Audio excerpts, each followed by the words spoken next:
ശബരിമല സ്വർണ്ണമോഷണ കേസിൽ അരങ്ങേറിയത് വിശാല ഗൂഢാലോചനയെന്ന SIT ഹൈക്കോടതിയിൽ.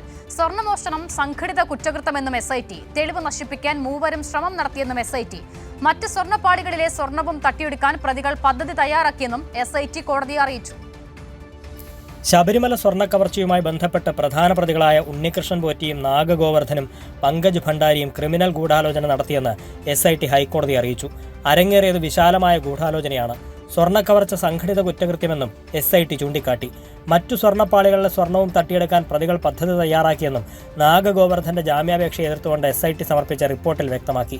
തിരുവിതാംകൂർ ദേവസ്വം ബോർഡിന് വാറണ്ട് സർട്ടിഫിക്കറ്റ് നൽകാത്തത് ഗൂഢാലോചനയുടെ ഭാഗമാണ്.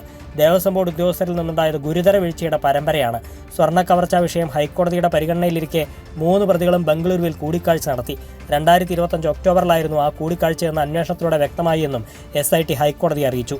തെളിവുകൾ നശിപ്പിക്കാൻ പ്രതികൾ ശ്രമിച്ചുവെന്നും CDR പരിശോധനയിൽ ഇക്കാര്യം വ്യക്തമായതായും SIT വിശദീകരിച്ചു. ഗോവർദ്ധന്റെ ജാമ്യാപേക്ഷ ചൊവ്വാഴ്ച പരിഗണിച്ച ഹൈക്കോടതി ഹർജി വ്യാഴാഴ്ച പരിഗണിക്കാൻ മാറ്റുകയായിരുന്നു. കൈരളി ന്യൂസ്, കൊച്ചി.